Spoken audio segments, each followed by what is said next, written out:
Hi friends, good morning. So today, nako'y parcel ni abot. And first time nako nga nag-open og parcel before nilakaw ang rider. Kay pag abot man gud niya, siguro na curious siya ba unsay sulod kay gaan kaayo akong parcel unya ang amount is 1,188.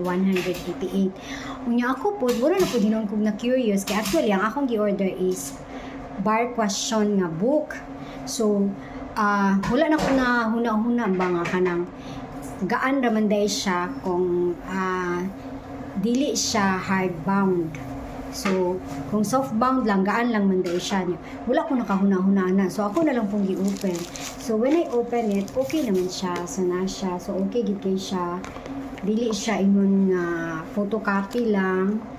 So, tanawa ang print is okay siya. Okay, wala na po ko kaadto sa Central Bookstore kay dili ko makabiyahin na gid karon. Busy ang life, so layo ko kay Central Bookstore.